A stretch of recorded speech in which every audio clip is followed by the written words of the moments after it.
تستعد مطاعم الناصرة إلى افتتاح موسم الصيف، حيث يتوقع أصحاب المطاعم والمقاهي في المنطقة أن تعج مصالحهم بالزبائن خلال الموسم الصيفي، حيث يقضي العديد من الأهالي أوقات فراغهم في المقاهي والمطاعم في المدينة، خصوصا في فصل الصيف.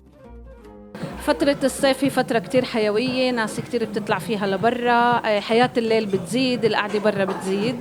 كل المطاعم منطقة العين عم بتجهز حالها لهاي الفترة المميزة. احنا بمقهى ماما عم نحضر حالنا بمنيو صيفي اللي بده يصير يفتح عمليا المحل لساعات الليل المتأخرة. المميز بمقهى ماما وبالمنيو الجديد بمقهى ماما إن كان منيو النهار ومنيو الليل، هو طعمات الجديدة اللي فوتها الشيف نزار جرايسي اللي هو شريك بالمحل.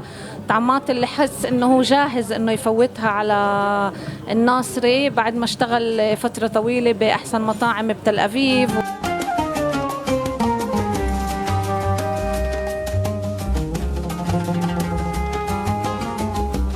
بالنسبة للأكل هو هيك، هو ملان من الطعم الأكل المودرني، بس ملان فيه تعميم من الشرق الأوسط.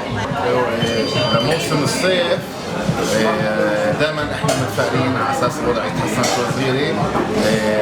بعرفش قديش ممكن يكون الشغل بالصيف زي هذيك السنه ولا قبلها، بس توقعاتنا انه يصير في حركه.